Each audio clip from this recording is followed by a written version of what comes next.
Un cordial saludo a todos los oyentes de Radio María. Un día más, con la gracia del Señor, proseguimos el comentario del Catecismo de nuestra Madre la Iglesia. Estamos en el punto 1614. Es la explicación dentro del sacramento del matrimonio, en la que estamos en un apartado que tiene como título El matrimonio en el Señor, el matrimonio en Cristo. Ayer explicamos dos puntos de ese apartado, el 1612 y 1613. Continuamos hoy a partir de 1614, como digo.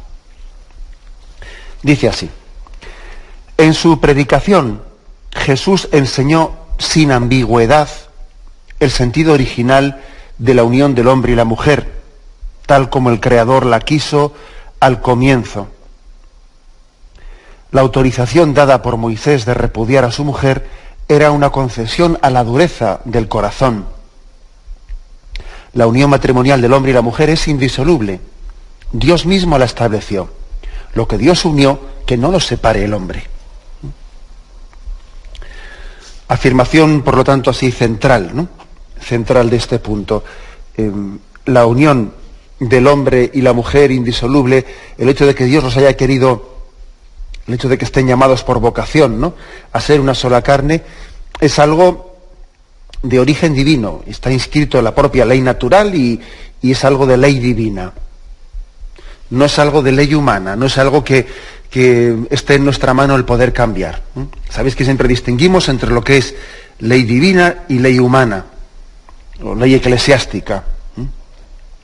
Nosotros tenemos ciertas leyes eclesiásticas que lógicamente intentamos que las leyes de la Iglesia sean todas ellas legisladas para que nos conformemos cada vez más, ¿no?, con lo que es la voluntad del Señor expresada en el Evangelio.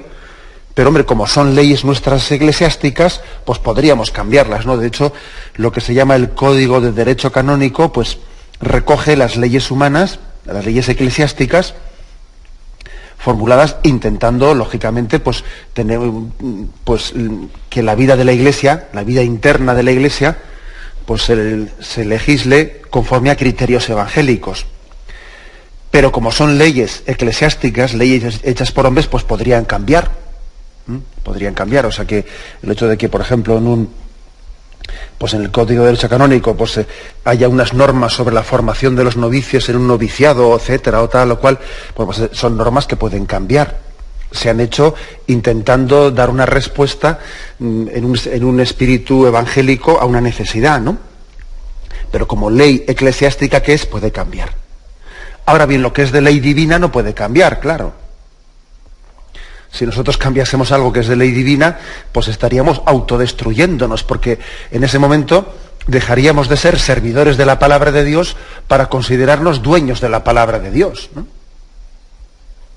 Y entonces, esto es importante tenerlo claro, porque a veces se dice por ahí, no, la Iglesia debería de cambiar en no sé qué cosas, ¿no? La Iglesia debería de cambiar en lo que opina del divorcio, la Iglesia debería de cambiar en lo que opina del aborto, la Iglesia debería de cambiar en lo que opina de... Oiga usted, si la Iglesia cambiase, como dice usted, ¿no?, cambiase ese posicionamiento, se habría autodestruido automáticamente, porque habría dejado de ser la servidora de la palabra de Dios para sentirse dueño de ella. Y para empezar una especie de mercadeo como si yo tuviese derecho a estar negociando con lo que es la ley divina, ¿no? Y decir, bueno, pues para que yo sea más aceptado ante los ojos del mundo, pues bueno, pues mira, te cedo lo del divorcio y tú a cambio pues me consideras mejor, ¿no? O tienes un mejor concepto de mí, pero yo cómo puedo estar mercadeando con lo que es ley divina, si yo de eso no puedo hacer objeto de negociación. Lo que es de ley divina es de ley divina, ¿no? Bueno, este punto es importante, ¿eh? Hay que distinguir entre lo que es ley divina y ley eclesiástica. Incluso si recordáis el día que explicamos dentro del sacramento del orden, el día en que nos tocó explicar el celibato, explicábamos que el celibato es de ley eclesiástica, que no es de ley divina. Que en teoría, hipotéticamente, ¿no?, pues el celibato es algo que podría cambiar, aunque también explicamos que no conviene engañarnos en absoluto, porque el celibato no tiene ninguna perspectiva de que vaya a cambiar esa ley, porque toda la historia de la Iglesia lo que ha hecho ha sido ir avanzando en la ley eclesiástica del celibato, ir avanzando para que cada vez más vayamos confluyendo con lo que es el ideal del Evangelio de configurarnos con Cristo, sacerdote que fue célibe, con lo cual no hay ninguna perspectiva de que la ley del celibato vaya a cambiar. Pero, fijaros bien, pero puestos a distinguir, pues es bueno que nos demos cuenta que no es lo mismo la ley del celibato que la indisolubilidad del matrimonio. No es lo mismo. Y por eso a un sacerdote que pide la secularización, a un sacerdote se le puede dispensar de su compromiso de celibato, pero a alguien no se le puede, pero a un casado no se le puede dispensar de su obligación de fidelidad a que es su marido o su mujer legítima. El celibato puede ser dispensado porque es ley eclesiástica, pero la indisolubilidad del matrimonio no puede ser dispensada porque es de ley divina, y no tenemos ninguna autoridad para dispensar algo que es de ley divina. Podemos tener autoridad para dispensar algo que es de ley humana, como el celibato, diciendo, bueno, más vale dispensarle de esto porque va a dar más escándalo que otra cosa. O sea, va a ser incapaz de cumplirlo y encima va a montar un escándalo y va a confundir a la gente. Más vale que le dispensemos, aunque le impidamos o le prohibamos ejercer el sacerdocio, etcétera, etcétera. Bien. Pero que es bueno tener claro el concepto de lo que es ley divina y de lo que es ley eclesiástica. La ley eclesiástica puede ser dispensada por la Iglesia, la ley divina no, porque la Iglesia no es dueña de tal cosa, sino que es sierva de la palabra de Dios, no dueña de ella.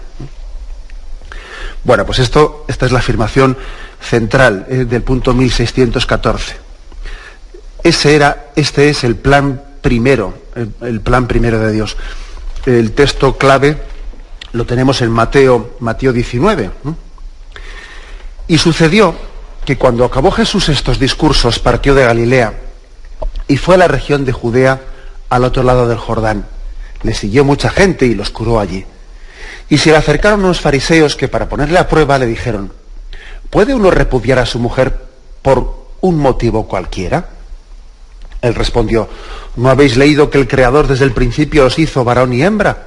Y que dijo: por eso dejará el hombre a su padre y a su madre y se unirá a su mujer, y los dos serán una sola carne.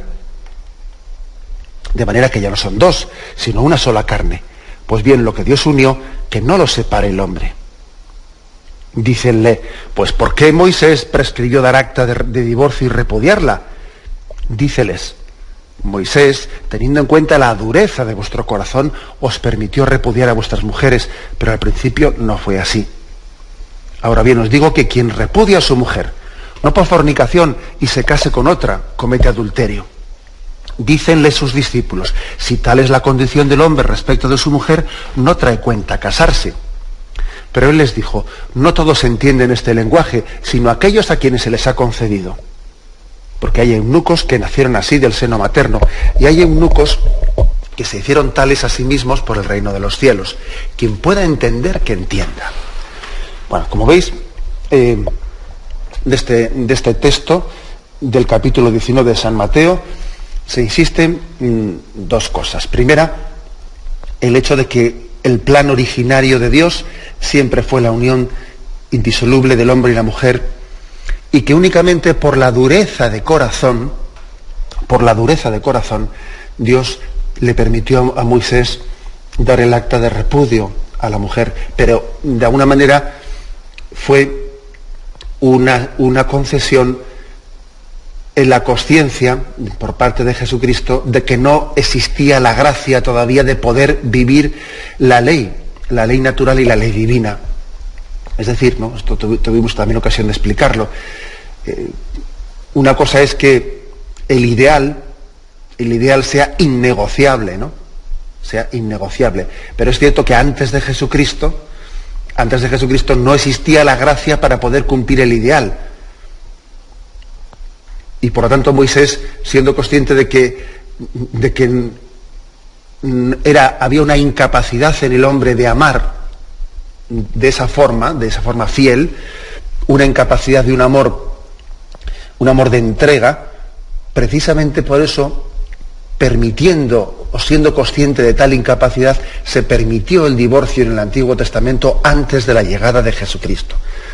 La llegada de Jesucristo lo que hace es redescubrirle al hombre toda su vocación originaria, ¿no? Original. Bueno, aquí hay una cosa que yo creo que hay que aclarar, porque muchas veces, leyendo el Evangelio, me imagino que nos suscitará un poco de confusión. El San Mateo 19, en ese texto, que habla de la indisolubilidad, dice, ¿no? Ahora bien, si alguno, os digo que quien repudia a su mujer y dice, no por fornicación, y se case con otra, comete adulterio. O sea, parece como que hace aquí una excepción a lo del divorcio. No al divorcio en todos los casos, pero, dice, ¿no? Quien repudia a su mujer, salvo caso de fornicación, y se case con otra, comete adulterio. Creo que esto requiere una explicación porque podría confundirnos un poco. ¿Qué pasa? ¿Cómo explicamos este texto de San Mateo? Que es una cuestión en la que hay una excepción. Si es de ley divina, ¿cómo puede haber una excepción, no? Bueno, lo primero, digamos que esto lo dice el Evangelio de San Mateo. Si leéis los textos paralelos, por ejemplo, en San Marcos 10 o en Lucas 16 o en 1 Corintios 7, en los textos paralelos no se pone tal excepción. Se dice de una manera contundente sencillamente el que se repudia a su mujer comete adulterio. No dice salvo caso de... No. En los demás textos la palabra de Jesús está recogida de una manera en la que no hay excepción. En este caso, en el paralelo de San Mateo, es el único en el que se recoge tal cosa. Bueno, ¿esto qué quiere decir? Pues quiere decir que, bueno, explicaciones diversas, ¿no? Pues una posibilidad que sencillamente este texto de San Mateo pues haya sido introducido por la primitiva comunidad cristiana, dando con él respuesta a un conflicto que existiese. O también que Jesús, en un momento determinado, pues hablase de este aspecto concreto. Bien, no nos importa mucho que sea una cosa o la otra. Lo importante es que entendamos que cuando se dice así, que cuando se dice salvo caso de adulterio, salvo caso de tal, el término griego que se utiliza ahí es el término de porneia. Entonces, el término de porneia, el término griego, no es fácil, es complejo entender a qué se refiere esa salvedad que hace, en la que parece que permite el divorcio. El término griego es porneia, que es un término que no parece correcto, según los exégetas, traducirlo por salvo caso de adulterio, porque eso hay otro término griego, que es el de moigeia, que sería lo lógico haberlo utilizado. Por lo tanto, ¿qué significa esto de porneia? Bueno, pues, ¿a qué se refiere con esa salvedad en la que parece que se permite, según esa versión de San Mateo, el divorcio? Esa salvedad a la que se refiere es la de una relación incestuosa. Una relación incestuosa. Una relación en la que pues, estuviesen casados pues, en grado de consanguinidad un hermano con una hermana o cosas por el estilo. En ese caso, pues, se ve que existió pues, en la comunidad judía el planteamiento de si tal matrimonio era también indisoluble. En realidad nosotros lo tenemos claro que no es que sea disoluble, es que es un matrimonio nulo. Por lo tanto, no es que se esté permitiendo el divorcio en este caso, es que más bien nosotros, desde nuestros conceptos actuales, lo que diríamos, no es que se permita el divorcio en ese caso de matrimonio incestuoso, es que es nulo, es que aunque formalmente estén unidos en matrimonio, no se reconoce la validez de tal matrimonio, porque hay una relación incestuosa que lo hace nulo. ¿De acuerdo? Por lo tanto, como digo, doy esta explicación porque me imagino que muchas veces cuando uno lee este pasaje de Mateo 19, le extrañará, ¿no? Le extrañará eso que dice, pues por tanto os digo que quien repudia a su mujer, salvo caso de fornicación, dice, o caso de adulterio, dicen otras traducciones, y se case con otra, comete adulterio. Y además le llamará la atención que esto lo dice en Mateo, pero que en los textos paralelos de los demás evangelios no pone tal excepción. Luego, todo hace entender, todo nos da a entrever que ese matiz incluido en este evangelio de San Mateo se introdujo dando respuesta pues a un conflicto, a una pregunta que existía dentro de aquella comunidad primitiva de qué se hacía con esas relaciones de tipo incestuoso que se acercaban, ¿no? Si se permitía o no, de alguna manera, que esa relación se diese por rota y esa persona que estaba libre para poder casarse. Bueno, como digo, aunque esté formulado en ese término, nosotros en los términos actuales lo explicaríamos diciendo, claro, no es que se dé permiso de ruptura, sino que es que una relación incestuosa es sencillamente nula, tiene una nulidad en su unión. Parece igual que, por ejemplo, uno descubre los evangelios, pues que en el primer concilio de Jerusalén, está recogidos en Hechos de los Apóstoles 15. En el Concilio de Jerusalén, allí se da un decreto para los cristianos de Antioquía, en los que se dice, hemos decidido de acuerdo elegir a hombres y enviarlos a vosotros, y les da unas instrucciones. Hemos decidido no imponeros más cargas que las indispensables, que os abstengáis de los sacrificios a los ídolos, de la sangre y tal. Es decir, les da unas disposiciones en aquel Concilio de Jerusalén sobre cómo comportarse aquellos cristianos, ¿no?, que estaban conviviendo con judíos, pero que por otra parte ellos no tenían por qué someterse a las prescripciones de los judíos en la comida, etcétera. Les da unas instrucciones, bueno, pues de forma semejante a como ahí el Concilio de Jerusalén, el primer concilio, dispone un decreto en el que dice, bueno, tened prudencia para no escandalizar a los judíos, pero vosotros no tenéis por qué someteros a las prescripciones judías. De forma semejante, este texto de Mateo 19 también de alguna manera está dando una prescripción de que en caso de que se encuentren con un matrimonio o con una unión incestuosa, tienen derecho a darla por rota, a no exigirle, o sea, a no entender que es un matrimonio indisoluble, pues porque esa es una relación que no tiene el fundamento necesario pues para poder considerarla válida. Bien, todo esto que estoy explicando es para que cuando leamos el texto ese de Mateo 19, y allí pues en el versículo 9, Mateo 19, 9, veamos eso de que ahí se hace una excepción al divorcio, entendamos que en sí no es una excepción en absoluto, sino que se trata de un caso que nosotros entenderíamos como de nulidad matrimonial, porque es el término en el que se dice excepto en caso de, que en griego está puesto, que sabéis que es el original, porneia, hace referencia a un tipo de relación incestuosa entre los contrayentes. Bien, tenemos un momento de reflexión y continuamos enseguida. Dice el punto 1615 del catecismo que estamos comentando hoy, dentro del apartado del matrimonio en el Señor. Dice, esta insistencia inequívoca en la indisolubilidad del vínculo matrimonial puede causar perplejidad y aparecer como una exigencia irrealizable. Pero qué difícil es eso, ¿no? También cuando uno lee Mateo 19, versículo 10, después de que Jesús dijo que Dios los creó hombre y mujer para siempre, los apóstoles se quedaron perplejos y dijeron, dícenle sus discípulos, si tal es la condición del hombre respecto de su mujer, no trae cuenta casarse. Se les hacía durísimo eso de la indisolubilidad del matrimonio. Y decían, más vale, por lo tanto, no casarse, si hay que tener un compromiso tan grande de fidelidad. También hoy en día, ¿no?, en esta sociedad en la que el concepto de fidelidad pues ha sido tan atacado, ¿no?, desde muchísimos ángulos, puede parecer un ideal el de la fidelidad toda la vida hasta que la muerte nos separe, puede parecer algo dificilísimo, ¿no? Sin embargo, dice Jesús, no impuso a los esposos una carga imposible de llevar y demasiado pesada. No. Jesús nunca nos pide algo por encima de nuestras fuerzas.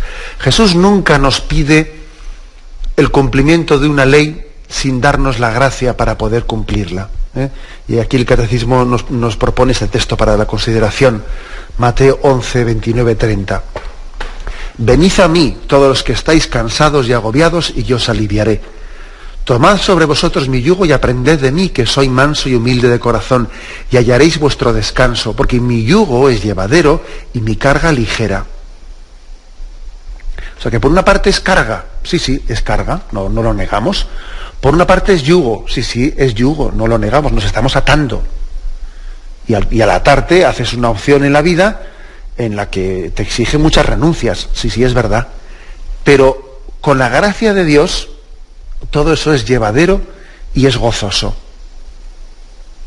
Y es gozoso, ¿eh? Eso es como, por ejemplo, cuando alguien que no conoce a Jesucristo y dice, vaya atadura, y tú todos los domingos vas a misa. Vaya compromiso, ¿no? Y vaya atadura que estás cogiendo con ese compromiso, ¿no? Y el otro, que lo ve desde el punto de vista, no desde la ley, sino desde la gracia, le dice, hombre, pero bueno, será compromiso, no te niego, pero es un regalo de Dios, es un gozo muy grande. Para mí es un regalo que Dios me da a mí, más que un sacrificio que yo hago por Él. Y el otro concretamente, pues imaginaros, ¿no? Pues el otro dice, bueno, y tienes que, y tu religión te está ahí obligando a ayudar a los pobres, y tienes que estar ahí dándose dinero que tú, y tienes ese compromiso de entrega de ese dinero a Cáritas o eso o lo otro y tal. Pues oye, pues vaya exigencias tan fuertes, ¿no?, que tiene tu religión y no sé qué. Hombre, pues no te digo que no, pero en el fondo el poder ayudar a los pobres es una gracia, es un don que Dios me da para el olvido de mí mismo y para que mi corazón ame y no esté siempre centrado en mí. Y el otro concretamente, pues, por ejemplo, de la pureza, le parecerá increíble, ¿no? Y tú vives en pureza, y tu religión, y la moral católica a ti no te permite esto y lo otro y lo demás allá. Oye, pues vaya esclavitud tan grande, ¿no? Y el que vive la virtud de la pureza dice, pero hombre, pero sí, eso que para ti te parece incumplible, eso que para ti te parece, pero bueno, ¿y tú cómo es posible que vivas de esa manera y no te permite tu moral católica, no te permite esto y lo otro? Pues es que quien lo vive de esa forma entiende que es una gracia, que es un don. ¿Que le cuesta? Claro que le cuesta. ¿Que supone también renuncia a la propia carne? Claro que supone una renuncia, pero es mucho más un don de Dios. Las virtudes son mucho más un don de Dios que una exigencia moral. Es más, porque son un don, precisamente hay una ley que las pide y nos las pide y nos las recuerda para preservar el don de Dios. La ley se hace como custodia de un don de Dios. Eso es importante que lo escuchemos muchas veces. Cuando a mí, por ejemplo, la ley de Dios me dice, no cometerás adulterio, no fornicarás, lo que se está es preservando el don. Detrás de esa prohibición hay una preservación de la vocación al amor del hombre. Y cuando la ley me dice, no mentirás, detrás de esa prohibición se está preservando la vocación a la verdad que tiene el hombre. Y así podríamos seguir con todos los mandamientos, pero con todos, Detrás de cada mandamiento, detrás de cada prohibición, se está escondiendo un don de Dios que hay que preservar. La ley, pues, es como un semáforo, ¿no? Es como un semáforo que enciende luz roja o enciende luz verde, pero que en el fondo lo que está es preservándonos, está tutelando un don muy grande. Y cuando alguien se queda únicamente en la ley y no es capaz de ver el don de gracia que se está tutelando, mal vamos. Por ejemplo, cuando alguien dice, es que es obligatorio ir a misa, no es obligatorio, tal, pues a mí se me prohíbe esto, se puede esto, o mal asunto, porque entonces estamos únicamente fijándonos en la ley y no nos estamos fijando en el don que esa ley está tutelando. Está tutelando. Yo puedo mentir, tal, puedo decir esta mentira, pero vamos a ver si parece que estás viendo como si le puedes dar un requiebro o puedes de alguna manera hacer como si cumples con la ley sin cumplir con su espíritu. Aquí lo importante es que nos demos cuenta de que la ley dada por Jesucristo con respecto al matrimonio es costosa. Claro que es costosa, pues porque también el matrimonio tiene un montón de tentaciones, pero mucho más que ser una ley o que ser costosa es que Jesucristo se ha comprometido él a dar su gracia para que ese ideal sea posible. Jesucristo no es de los que ha querido plantearnos ideales inalcanzables, porque él primeramente los ha vivido y ha hecho que esos ideales sean vida o puedan ser vida en nosotros. Jesucristo a él no le gusta pues jugar a la poesía y a valores bellos, tan bellos como inalcanzables. No. Jesús nos enseña a amar y nos dice, sí, mira, este amor es posible. Este amor es posible. Y te dice, yo no te quiero dar un peso que no puedas llevar. Yo te voy a enseñar también a cómo amar en fidelidad. Yo te voy a enseñar a cómo amar hasta que la muerte te separe de tu esposo o de tu esposa. Hay, por tanto, un compromiso de Jesucristo que Él te dice, no solo estoy aquí para decirte lo que tienes que hacer. No. Jesucristo está para enseñarnos un estilo de vida y para darnos la gracia necesaria para poder vivir el ideal del amor en Cristo, del amor fiel, indisoluble, ¿no? Esa es la clave. Si el Antiguo Testamento se le llamó pues la alianza de la ley, ahí se habló de la alianza de la ley de Moisés, en Jesucristo hay una alianza de gracia. Una alianza de gracia. Es decir, Él viene a garantizarte de yo te daré la gracia para que eso sea posible. No te dejaré solo, yo estaré contigo para que esa vocación que te doy sea posible llevarla a efecto. Y dice, ay Señor, no sé si podré, mira que soy débil, mira que soy tal, yo te daré la gracia de Estado, que también la tradición cristiana llamó gracia de Estado, pues a eso que nosotros vemos como que es el don de Dios de poder vivir en la práctica nuestros ideales. Esa es la gracia de Estado, de traducir a la práctica, al día a día, ¿no? A mi relación con mi esposo, con mi esposa, con mis hijos, en el día a día del hogar. La gracia de Estado es la capacidad de poder traducir al día a día el ideal del amor fiel e indisoluble. Bien, este es básicamente el punto 1615. Tenemos un momento de reflexión y continuamos enseguida. Estamos explicando en este programa del Catecismo de la Iglesia Católica unos puntos referidos a dentro de este sacramento del matrimonio, al apartado que dice el matrimonio en el Señor. Y en concreto nos centramos ahora en el punto 1616. Es lo que el apóstol San Pablo da a entender diciendo, maridos, amad a vuestras mujeres como Cristo amó a la Iglesia y se entregó a sí mismo por ella para santificarla. Y añadiendo enseguida, por eso dejará el hombre a su padre y a su madre, y se unirá a su mujer, y los dos serán una sola carne. Gran misterio es este, lo digo respecto a Cristo y a su Iglesia. Por eso, por lo tanto, estamos tomando una y otra vez el amor de Jesucristo como modelo del amor del esposo y de la esposa.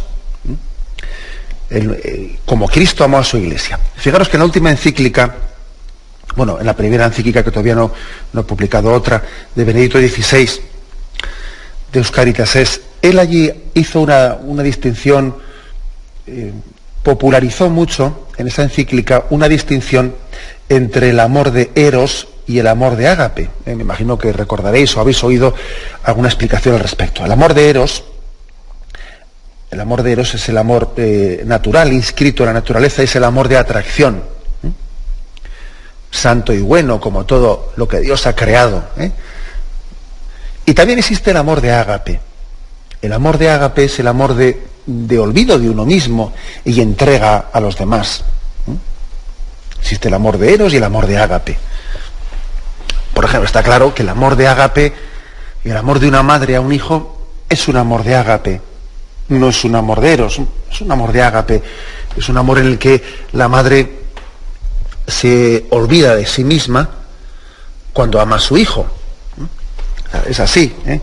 Uno ve pues que la madre cuando pone la mesa pues se olvida fácilmente de su plato, ¿no?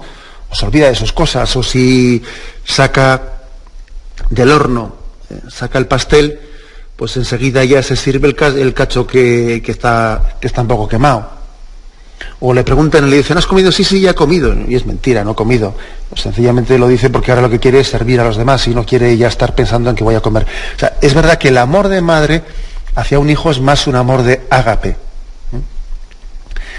Ahora bien, el amor matrimonial debe de asumir las dos cosas. Debe ser un amor de ágape, pero también sustentado en el amor de Eros. Porque esa vocación de enamoramiento, el Señor también la ha querido fundar en esa atracción entre el hombre y la mujer. O sea, que es un amor de donación, de ágape, pero también está al mismo tiempo insertado en ese amor de Eros, ¿no? Bueno, pues esa explicación, esa distinción y complementariedad entre el Eros y el ágape, entre esos dos aspectos, ¿no? Es muy importante que la tengamos en cuenta para ver cómo nos amó Jesucristo. Jesucristo evidentemente no nos amó con un amor de Eros. El amor de Jesucristo fue fundamentalmente un amor de ágape, de olvido de él mismo por entrega hacia nosotros. Luego, el amor del matrimonio, para que sea santificado, para que sea planificado, para que vaya madurando, para que vaya ascendiendo a la santidad, ¿no? Pues tiene que ser un amor que sea bien, con una integración entre Eros y ágape, ¿no? Pero con una capacidad de amarse entre el esposo y la esposa como Cristo nos amó en la cruz, con ese amor de ágape y de olvido de sí mismo. ¿Qué quiere decir eso? Pues que únicamente se puede amar con un amor crucificado. Lo estamos repitiendo mucho estos días, ¿no? En Mateo 8:34 y otros textos vienen a decir, el que quiera seguirme, que se niegue a sí mismo, cargue su cruz y me siga. Solamente cargando la cruz y solamente amando desde la cruz se puede santificar el matrimonio. A veces caemos en tentaciones muy grandes, ¿no? En tentaciones como las siguientes. Si yo en el matrimonio tuviese solucionado este problema, si yo tuviese pues esta cruz ya superada, si se solucionase este problema de la relación con la suegra, no sé qué, si el otro asunto lo tuviésemos clarificado, si el aspecto laboral estuviese tal, entonces ya sí que en mi matrimonio pues íbamos a ser capaces, ¿no?, de tener un amor. Y eso es una mentira, eso es un engaño. No tenemos que estar esperando a que se superen ciertas cruces para empezar a amar en el matrimonio, sino que hay que amar desde la cruz. Hay que amar desde la cruz. Eso es lo que nos enseña Jesús. Jesús nos enseña a amar desde la cruz y a hacer de la cruz un lugar privilegiado para la expresión del amor. Lo otro, el estar siempre soñando y esperando en otra situación, ¿no?, en otro escenario, en otro panorama, en otra circunstancia en la cual yo entonces sí podría amar, eso es mentira, eso es una tentación, eso es un engaño. Estamos llamados a amar, pues, como Cristo amó a su esposa, como Cristo amó a la Iglesia, pues desde la cruz, sufriendo por ella, crucificándose por ella, etc. Eso es la ley de la cruz es básica y es fundamental, ¿no?, para que no caigamos en falsas tentaciones o, de alguna manera, en visiones románticas del amor. Nosotros no somos románticos, nosotros somos muy realistas, muy realistas en esa concepción de que el amor se expresa especialmente pues en la cruz, y la cruz es el lugar privilegiado, ¿no?, para esa expresión, para esa vocación al amor, para expresarla. Bien, y el punto 1617, y con él concluimos este apartado, el matrimonio en el Señor. Toda la vida cristiana está marcada por el amor esponsal de Cristo y de la Iglesia. Ya en el bautismo, entrada en el pueblo de Dios, ya el bautismo es un misterio nupcial. Es, por así decirlo, como el baño de bodas, que precede al banquete de bodas, la Eucaristía. Vamos a leer esto. Aquí nos ponen un texto, Efesios 5, versículos 26-27. Maridos, amad a vuestras mujeres como Cristo amó a la Iglesia y se entregó a sí mismo por ella para santificarla, purificándola mediante el baño del agua, en virtud de la palabra, y presentársela resplandeciente a sí mismo, sin que tenga mancha ni arruga ni cosa parecida, sino que sea santa e inmaculada. Es curioso que aquí se nos habla de el baño del agua que precede al banquete de bodas. El bautismo es el baño de bodas, la Eucaristía es el banquete de bodas, ¿no?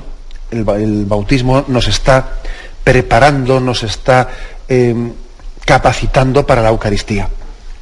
El matrimonio cristiano viene a ser, por su parte, signo eficaz, sacramento de la alianza de Cristo y de la Iglesia. Puesto que es signo y comunión de la gracia, el matrimonio entre bautizados es un verdadero sacramento de la nueva alianza. Por lo tanto, ¿qué se está haciendo en este punto 1617? Se está comparando tres sacramentos, ¿no? El del bautismo, el de la Eucaristía y el del matrimonio. Tres sacramentos. El bautismo es el baño de bodas. La Eucaristía, dice aquí, es el banquete de bodas. Y el matrimonio es un signo. Es un signo, una comunicación de gracia. Es un signo de que Cristo ama a su Iglesia. Aquí, por lo tanto, hay una mística de los tres sacramentos que se apoyan y se están de alguna manera pues dando sentido mutuamente. El bautismo es el que nos inserta en Cristo. El sacramento de la Eucaristía es el que nos alimenta en Cristo y es el que nos hace capaces de que cuando nos amamos unos a otros en el sacramento del matrimonio, estamos siendo un signo del amor de Cristo a su Iglesia. Es la explicación que da pues el punto 1617. Bien, concluimos con esto la explicación de este apartado que tiene como título El matrimonio en el Señor. Si Dios quiere, a partir de mañana proseguiremos con el siguiente apartado que tiene como título La virginidad por el reino de Dios. También aquí dentro del sacramento del matrimonio se quiere explicar la vocación a la virginidad por el reino de Dios comparándola con la del matrimonio, porque es que es cierto que las vocaciones se iluminan unas a otras. Las vocaciones no son únicamente, no tienen su razón de ser en sí mismas, sino también son un don para el que tiene esa vocación y son también un don para otras personas que, aunque no tengan esa vocación, reciben mucha luz y reciben una ayuda muy grande de otros que tienen otras vocaciones para vivir también la suya. Si Dios quiere, mañana comenzaremos ese apartado. Bien, pues tenemos el tiempo cumplido. Me despido con la bendición de Dios Todopoderoso. Padre, Hijo y Espíritu Santo, descienda sobre vosotros. Alabado sea Jesucristo.